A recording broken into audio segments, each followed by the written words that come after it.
Welcome to Gyanmatics. This is Sumedha Singh and आज की जो वीडियो है this is the second video of our test series. तो ये टेस्ट सीरीज़ नहीं है, ये आप इसको एक तरीके से कंपाइलेशन ऑफ क्वेश्चंस समझ सकते हैं। And this is for anyone who is preparing for defence exams, जैसे आपका CDS है, NDA है, CAPF है, and in fact even if you are preparing for SSC। क्योंकि देखिए ये वैसे क्वेश्चंस हैं जो बहुत फ्रीक्वेंटली पूछे जाते हैं और ये हमने इस तरीके से रखे हैं कि मैं आपको साइड बाय साइड उनके बारे में थोड़ा बैकड्रॉप भी बताती चलूँगी, so that you get to know कि इन एंड अराउंड क्या टॉपिक्स हैं, उसकी जिस्ट क्या है, और उसके आसपास से भी अगर कुछ पूछा जाता है तो you will be able to answer them.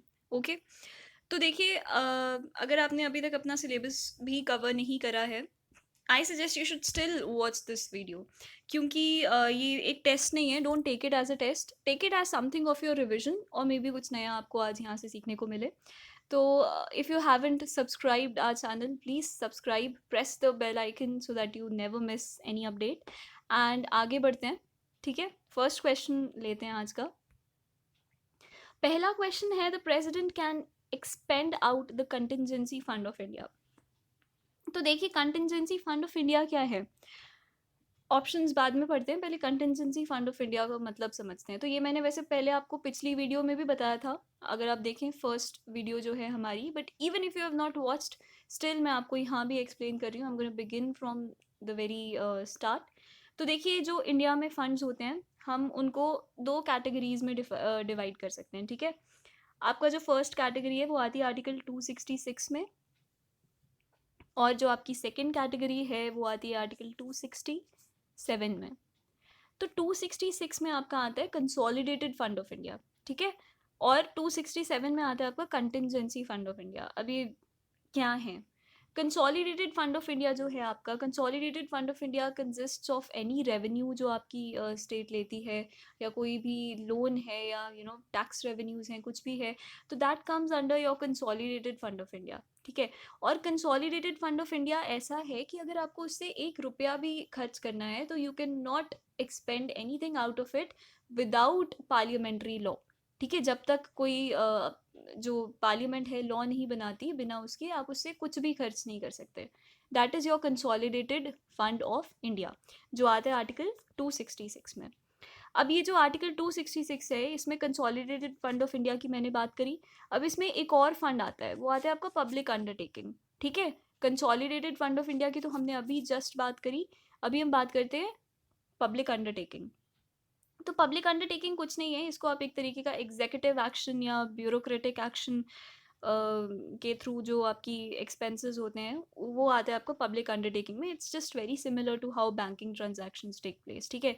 तो ये आपका आता है एग्जीक्यूटिव या ब्यूरोक्रेटिक फंक्शनिंग के लिए, उनकी ऑपरेशनलाइजेशन के लिए। तो these are the two funds, consolidated and public undertaking, जो आते हैं आर्टिकल 266 में। अब अपना क्वेश्चन जो है ये बात कर रहे हैं कंटिजेंसी फंड ऑफ इंडिया की, तो ये आता है आर्टिकल 267 में। किस में आता है? आर्टिकल 267 में। तो देखिए जब आप देश चला रहे हैं तो कभी कभी ऐसे सर्कमस्टांसेस आ जाते हैं जो आपने नहीं एक्सपेक्ट करे होते, अनएक्सपेक्टेड सर्कमस्टांसेस आ जाते हैं। तो उन सिचुएशंस में you can not wait for the parliament की वो बैठेंगे और फिर वो लॉ पास करेंगे और फिर जाके हम वहाँ से पैसे निकालेंगे, यू नो। तो वो ऐसी सिचुएशन जो है, it is not limited to national calamities only. सिर्फ और सिर्फ नेशनल कैलामिटीज़ पे लिमिटेड नहीं है, कोई भी अगर आपकी, मान लीजिए आपकी मार्केट्स जो हैं बहुत दे स्टार्ट क्रैशिंग, या आप मान लीजिए बहुत ही हाई इन्फ्लेशन टाइप की सिचुएशन आ जाती है, या कोई इमरजेंसी लाइक सिचुएशन आ जाती है, so that is not just any calamity, that can be any thing, any unexpected circumstance जहाँ पे आपके पास टाइम नहीं है। तो उस चीज़ के लिए कंटिजेंसी फंड ऑफ इंडिया है, जो आर्टिकल 267 में आता है, और इससे जो भी एक्सपेंडिचर है वो करता है भारत का finance minister under the name of the president, ठीक है। बट ऐसा नहीं है कि वो कम्प्लीटली अपनी अपनी ही डिस्क्रिशन पे करता है, ऐसा नहीं है। वो काउंसिल ऑफ मिनिस्टर्स की एडवाइस पे होता है, ठीक है।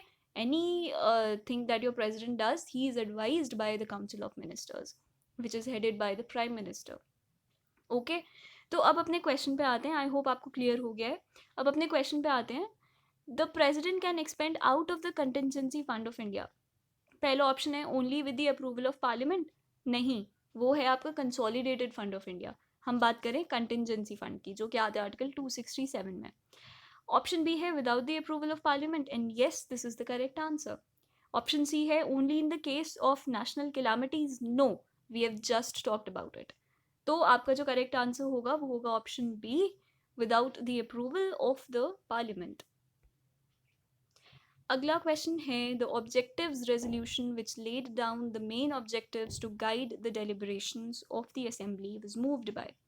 तो ऑब्जेक्टिव्स रेजोल्यूशन जो है जवाहरलाल नेहरू ने इन्हें मूव करा था इन दिसंबर 1946, ठीक है, and this was passed in January 1947, 24 जन 1947 को ये पास हो गए थे, ठीक है। ऑब्जेक्टिव रेजोल्यूशन कुछ नहीं है, इसमें मेन फंडामेंटल्स हैं जो हमारी कॉन्स्टिट्यूशन है, जो इंडियन गवर्नेंस को आगे गाइड करते हैं। लाइक इट कंसिस्ट की, ठीक है, India will be a sovereign government जो बाहर से कॉमनवेल्थ या कहीं से भी अब डिपेंड नहीं है, अपनी ही it derives its power from its own. तो ये ऑब्जेक्टिव्स रेजोल्यूशन जो था ये एक मेन, इसमें आपको याद करने की ज़रूरत नहीं है कि इसमें क्या क्या रेजोल्यूशंस थे, ये नहीं पूछे जाते। नॉर्मली पूछा जाता है कि किस किस डेट पे ये पास हुए थे, कब इंट्रोड्यूस हुआ था और किसने इन्हें मूव किया था। तो that so in that case your correct answer will be option B, Jawaharlal Nehru. अगला क्वेश्चन है आपका the office of prime minister of India. तो भारतीय जो प्राइम मिनिस्टर हैं उनका ऑफिस, अब ऑप्शंस को पहले मैं आपको आंसर बाद में बताती हूँ, पहले मैं आपको ऑप्शन समझा देती हूँ कि ऑप्शंस हैं क्या हैं। पहला है आपका हैज़ अ कॉन्स्टिट्यूशनल बेसिस। तो कॉन्स्टिट्यूशनल बेसिस का मतलब क्या है कि भारतीय संविधान में क्या इसके बारे में कहीं लिखा गया है, कोई आर्टिकल है जो ऑलरेडी इसको कॉन्स्टिट्यूशनल बेसिस है। कॉन्स्टिट्यूशनल का मतलब वो होता है। स्टैचुटरी, स्टैचुटरी का मतलब है कि आप कोई चीज़ कॉन्स्टिट्यूशन में तो है बट वो कॉन्स्टिट्यूशन में ओरिजिनली नहीं थी। भारतीय इंडियन पार्लियामेंट ने कोई संशोधन पास किया, कोई एक्ट पास किया जिसकी वजह से वो कॉन्स्टिट्यूशन में ऐड हुई, तो वो स्टैचुटरी आपकी, अब देखो स्टैचुटरी ऑर्गेनाइजेशंस होती हैं आपकी, यूजीसी वगैरह जो है स्टैचुटरी बॉडीज़ हैं, ये कॉन्स्टिट्यूशनल नहीं है, ये एक्ट ऑफ पार्लियामेंट से लाई गई हैं। जबकि आपकी कॉन्स्टिट्यूशनल बॉडीज़ में अगर पूछूँ मैं तो क्या है, तो आपकी इलेक्शन कमीशन है, ऑफिस ऑफ कैग है, हाई कोर्ट, सुप्रीम कोर्ट, ये जो हैं ये आपकी कॉन्स्टिट्यूशनल बॉडीज़ हैं, ठीक है, क्योंकि ऑलरेडी कॉन्स्टिट्यूशन में थे। स्टैचुटरी जैसे आपका ह्यूमन राइट्स कमीशन आ गया या आपका यूजीसी वगैरह आ गया, ये स्टैचुटरी बॉडीज़ हैं। ये एक एक्ट पास कराया गया पार्लियामेंट द्वारा और फिर कॉन्स्टिट्यूशन में लाई गई। स्टैचुटरी का मतलब ये होता है। कन्वेंशनल बेसिस, तो देखिए कन्वेंशनल बेसिस का मतलब है कि कहीं लिखा नहीं गया, कोई लॉ नहीं है, कुछ नहीं है, बट ये एक कन्वेंशन बाय कन्वेंशन ये चला आ रहा है ऐसा। अब देखिए जैसे मैं एग्जांपल दूं कि जो भारतीय प्राइम मिनिस्टर है, Indian prime minister, he is appointed, कैसे अपॉइंट होता है, ही हैज़ टू बी, मतलब माना जाता है कि he is the head of that particular party जो मेजोरिटी में है, he is the head of that party, he is the representative of that party. तो ये बाय कन्वेंशन है, ठीक है, ऐसा चला हुआ। तो this is just an example. तो अपने आंसर्स पे आते हैं। तो office of prime minister has a constitutional basis, ठीक है, कॉन्स्टिट्यूशन में दिया गया है। कॉन्स्टिट्यूशन में एक वर्ड इनके लिए यूज करा गया है, वो वर्ड है de facto. De facto, he is the de facto head. De facto मतलब एक्चुअल में he is the head of the government, ठीक है, और ये एग्जीक्यूटिव हेड हैं, जबकि प्रेसिडेंट को बोला जाता है कि वो डी ज्योर हेड हैं, he is the nominal head. President को बोला जाता है D jure, nominal head of state, but prime minister को क्या बोला जाता है, डी फैक्टो हेड, ठीक है। तो ये एक इनके लिए वर्ड है। अब प्राइम मिनिस्टर से रिलेटेड मैं आपको कुछ 3 आर्टिकल्स के नाम बताने वाली हूँ। I want you to remember these, 74, 75 and 78। तो देखिए 74, 75 जो हैं ये आपकी काउंसिल ऑफ मिनिस्टर्स से डील करते हैं। इसमें 75 बहुत इंपॉर्टेंट है। 75 सेज की जो आपका काउंसिल ऑफ मिनिस्टर्स है, इंक्लूडिंग योर प्राइम मिनिस्टर, उसकी जो स्ट्रेंथ है वो 15% ऑफ द हाउस, ज़्यादा नहीं होनी चाहिए, ठीक है। कितनी? 15%। बहुत बार पूछा जाता है ये, दिस इज़ इम्पॉर्टेंट। और आर्टिकल 78 बोलता है कि आपका जो भी इंफॉर्मेशन है पार्लियामेंट में, जो भी चला है, उसे जो भी इंफॉर्मेशन प्रेसिडेंट से कम्युनिकेट करनी है, वो काम होगा प्राइम मिनिस्टर का, ठीक है, प्राइम मिनिस्टर की वो ड्यूटी होगी। तो 74, 75, 78 ये बहुत इंपॉर्टेंट आर्टिकल्स हैं, ज़्यादा डिटेल में इन्हें पढ़ने की ज़रूरत नहीं है, बट आपको ये याद होने चाहिए कि किससे रिलेटेड है। तो again your correct answer will be option A, constitutional basis. अगला क्वेश्चन है, the powers to legislate with respect to any matter not enumerated in any of the three lists are mentioned as residuary powers. Which of the following is empowered to determine finally as to whether or not a particular matter falls in this category? तो देखिए जो हमारी lists हैं, subject lists हैं, वो हमारी India में जो है वो थ्री फोल्ड न्यूमरेशन होती है, ठीक है. और किस कंट्री में थ्री फोल्ड न्यूमरेशन होती है ये मैं आपको फर्स्ट वीडियो में भी बहुत डिटेल में बता चुकी हूँ. इस वीडियो में भी मैं आपको बता देती हूँ. You can also watch the first video अगर मैं यहाँ पे कुछ मिस ना कर दूँ. तो देखिए थ्री फोल्ड न्यूमरेशन है इंडिया में, और ये कहाँ होती है? ये होती है आपकी कनाडा में, ठीक है, इंडिया में और कनाडा में. तो अब ये जो थ्री फोल्ड न्यूमरेशन है ये इंडिया में कहाँ से इंट्रोड्यूस हुई? थ्री फोल्ड जो न्यूमरेशन है ये हुई 1935 में, गवर्नमेंट ऑफ इंडिया एक्ट, ठीक है. यहाँ से थ्री फोल्ड न्यूमरेशन जो है ये इंडिया में इंट्रोड्यूस हुई थी. तो अब ये थ्री फोल्ड न्यूमरेशन है क्या? इससे रिलेटेड एक बहुत इंपॉर्टेंट आर्टिकल है, आर्टिकल नहीं sorry, 7th schedule. This is very important. In fact मैं आपको सजेस्ट करूँगी कि आप शेड्यूल्स जो हैं एक बार पढ़ के जाइएगा, बहुत इंपॉर्टेंट है. और अगर आप चाहते हैं कि हम आपको डिटेल एक उसकी एक्सप्लेनेशन वीडियो बनाएं तो also comment in the comment box. तो 7th शेड्यूल जो है वो उसमें मेंशन है कि आपके सब्जेक्ट्स जो हैं वो थ्री फोल्ड न्यूमरेशन में होंगे. आपकी यूनियन लिस्ट होगी, आपकी स्टेट लिस्ट होगी और आपकी कंकरेंट लिस्ट होगी, ठीक है. कंकरेंट लिस्ट है जो आपकी यूनियन और स्टेट लिस्ट को दोनों, मतलब यूनियन और स्टेट दोनों उसमें लेजिस्लेट कर सकते हैं. कंकरेंट लिस्ट की बात करें तो 42nd अमेंडमेंट जो है इंडियन कॉन्स्टिट्यूशन की, बहुत इंपॉर्टेंट है. 42nd अमेंडमेंट में कुछ स्टेट सब्जेक्ट्स थे जिन्हें कंकरेंट सब्जेक्ट लिस्ट में डाल दिया गया था. वो क्या सब्जेक्ट्स थे? वो थे आपके फॉरेस्ट्स, वो थे आपकी एजुकेशन, वो थे आपकी वाइल्ड लाइफ एंड प्रोटेक्शन, ठीक है. तो ये जो कुछ सब्जेक्ट्स थे, ये 42nd अमेंडमेंट एक्ट बहुत इंपॉर्टेंट है इसके लिए, और भी बहुत चीज़ों के लिए यू शुड नो. अगर आप चाहते हैं कि हम इंपॉर्टेंट अमेंडमेंट्स की भी एक वीडियो बनाएं तो please comment that in the comment box. मैं अभी डिटेल में नहीं बता सकती because we have scarcity of time, okay. तो देखिए अब यहाँ पे इन्होंने बात करी रेजिडुरी पावर्स की. तो रेजिडुरी पावर्स क्या होती हैं? रेजिडुरी पावर्स वो होती हैं जो ना यूनियन लिस्ट में है, ना स्टेट लिस्ट में है, और ना ही आपकी कंकरेंट लिस्ट में है.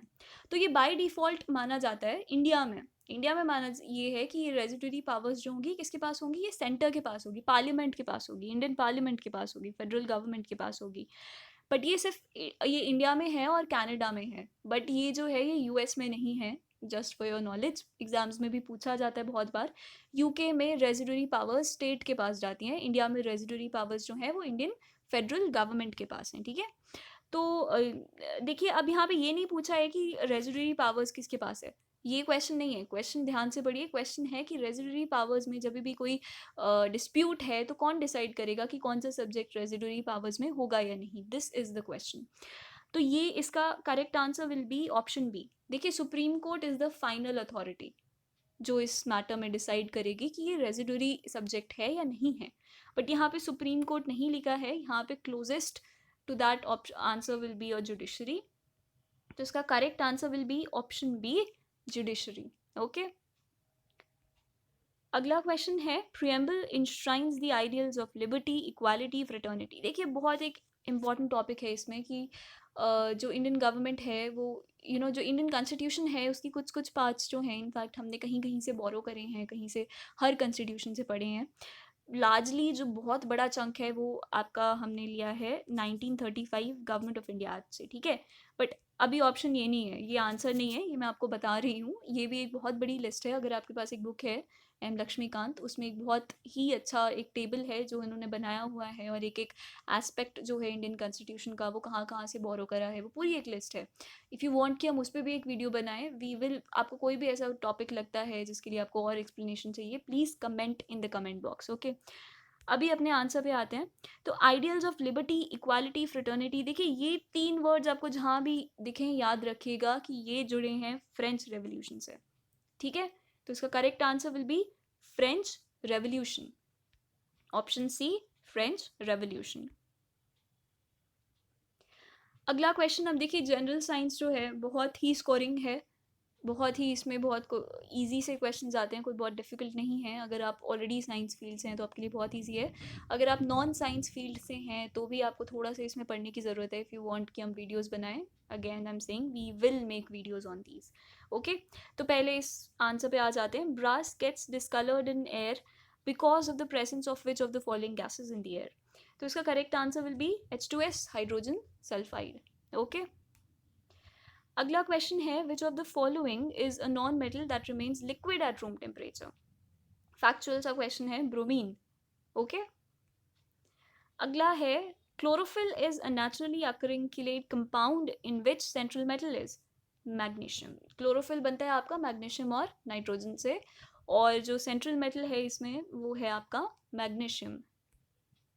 अगले क्वेश्चन पे आते हैं. The title given by the British government to Mahatma Gandhi which he surrendered during the non cooperation movement was.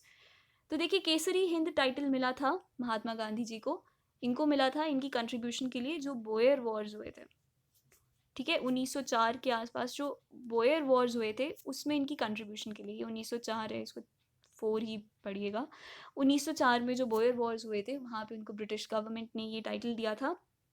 इन्होंने ये टाइटल जो था इसे त्यागा था because of the incident in 1919, जो बहुत ही ट्रैजिक इंसिडेंट था, जलियांवाला बाग इंसिडेंट. ठीक है, इसके बारे में आप ज़रूर पढ़िएगा. कैरेट एंड स्टिक पॉलिसी क्या थी ब्रिटिश गवर्नमेंट की उस टाइम पे, मॉडरेट्स और एक्सट्रीमिस्ट्स को अलग अलग करने के लिए. बहुत ही इंपॉर्टेंट है ये मॉडर्न हिस्ट्री में, बहुत ही हर बार ही पूछा जाता है, तो फेवरेट टॉपिक है.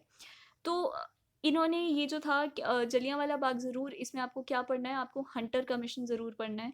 ठीक है, हंटर कमीशन बिठाया गया था जनरल डायर के अगेंस्ट, और उसने उनको कंडेम करा था. मतलब उन्होंने बोला था कि हाँ ये गलत है, ये बहुत ही बारबेरिक है, बट उनको कुछ भी उससे रिलेटेड पनिशमेंट या कुछ भी ऐसी नहीं मिली थी. He was just transferred back to Britain. और इनको किसने गोली मारी थी? जी हाँ, इनको असैसिनेट करा गया था. इनको असैसिनेट करा था उधम सिंह जी ने. ठीक है, तो ये बहुत ही इंपॉर्टेंट चीज़ें हैं. इस पर मतलब बहुत ही इलेबोरेट टॉपिक है ये. कुछ मैंने आपको बहुत ही छोटी सी हाईलाइट्स दिखाई हैं इसकी.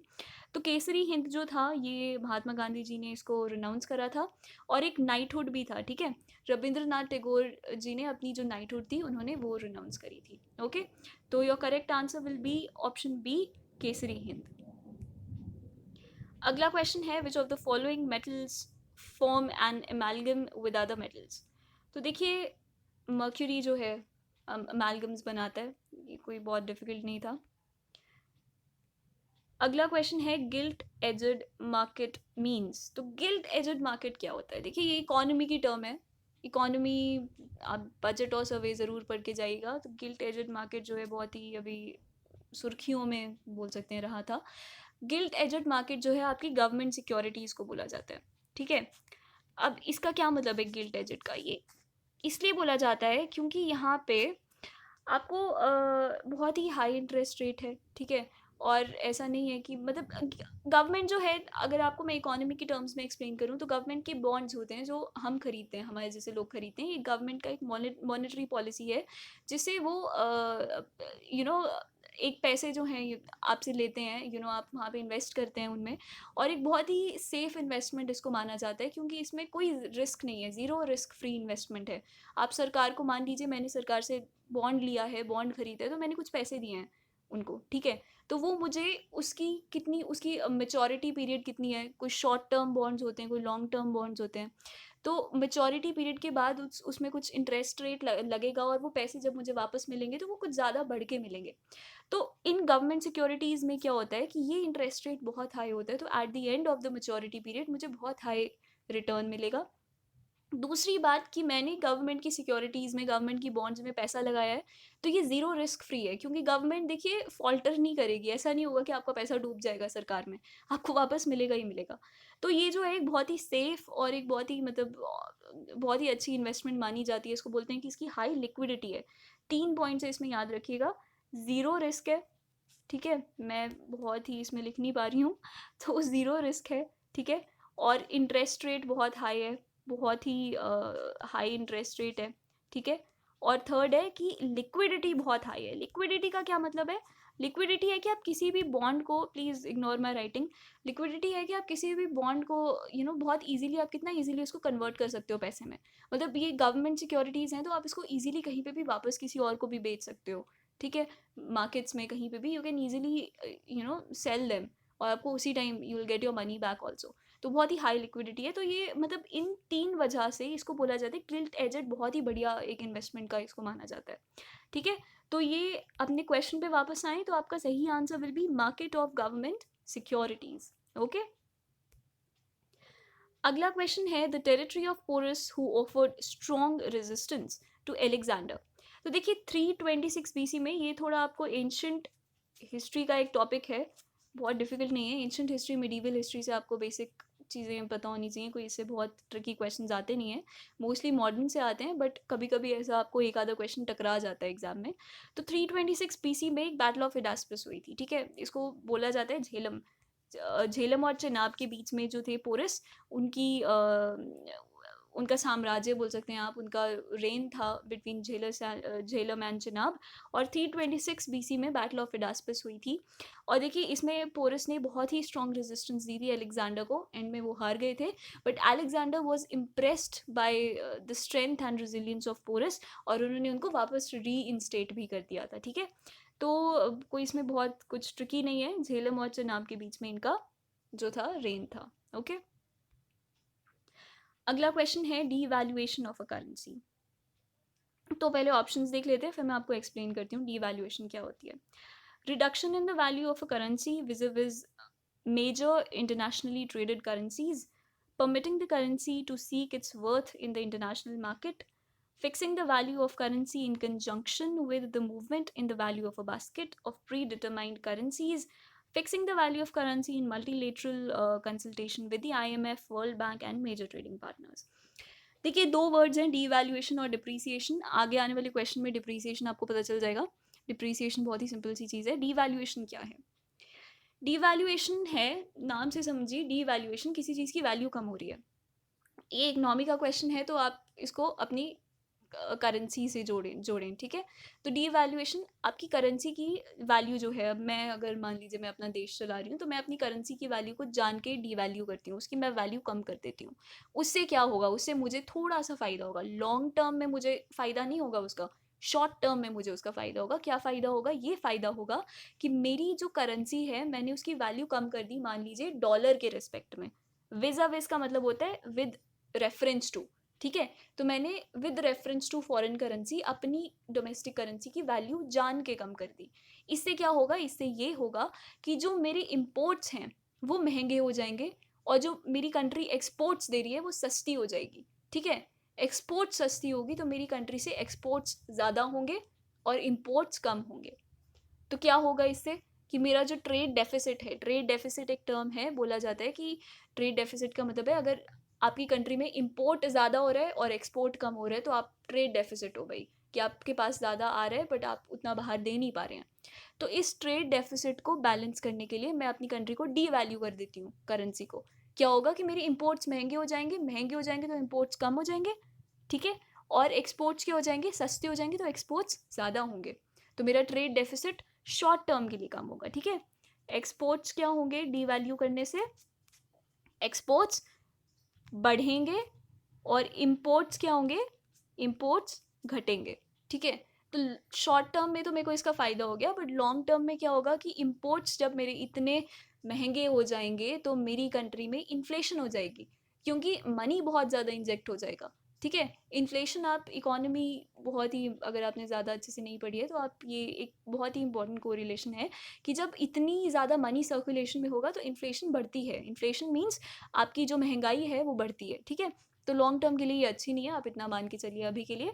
तो डीवैल्यूएशन का मतलब है जब कोई कंट्री जानबूझ के अपनी करेंसी की वैल्यू जो है वो कम करती है शॉर्ट टर्म में, अपना ट्रेड डेफिसिट ठीक करने के लिए। ठीक है, और इसके लिए चाइना को बहुत बार इसमें चाइना पे बहुत बार ऐसे आरोप लगाए जाते हैं कि चाइना ने ऐसा करा है अपनी इकोनॉमी को स्टेबलाइज करने के लिए। तो आपका इसमें अपने वापस आंसर में आते हैं, तो डीवैल्यूएशन जो है उसका मतलब है reduction in the value of a currency viz मतलब with reference to major internationally traded currencies. Okay, depreciation कुछ नहीं है, बहुत ही एक सिंपल सी टर्म है इकोनॉमिक्स की। डिप्रीसिएशन है कि जो, मान लीजिए मेरा फिजिकल इंफ्रास्ट्रक्चर है, जो मेरे पास मशीनरी है, कुछ भी है, वो कुछ टाइम के बाद उसमें वियर एंड टीयर की वजह से उसमें उसकी जो फंक्शनैलिटी है वो उसमें असर पड़ता है ना, उसकी जो आपकी उसकी वैल्यू है वो कम होती जाती है। अब मान लीजिए मैंने आज कोई टीवी खरीदा, तो आज उसका कुछ पर्टिकुलर इतने हज़ार का खरीदा मैंने, मान लीजिए मैंने 30,000 का खरीदा। कल को मैं 1 साल बाद देखूँगी तो क्या वो उसकी वैल्यू 30,000 रहेगी? नहीं, उसमें कुछ वियर एंड टियर आई है ना? तो उसकी वैल्यू कम हो जाएगी। उसकी वैल्यू कम होके क्या हो जाएगी? 20,000 मान लीजिए, या 10,000 मान लीजिए, कुछ भी मान लीजिए।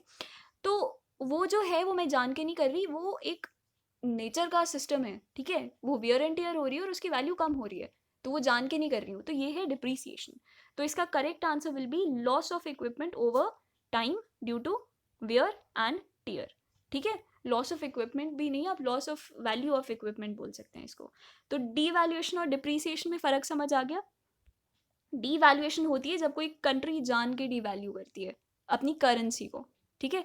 डिप्रिसिएशन होती है जो आपका फिजिकल कैपिटल है, जो आपकी इंफ्रास्ट्रक्चर है, उसमें वियर एंड टियर आती है और उसकी अपनी जो वैल्यू है वो अपने आप ही खुद ब खुद कम हो जाती है। ये हम नहीं करते हैं, ये नेचर का सिस्टम है। ओके,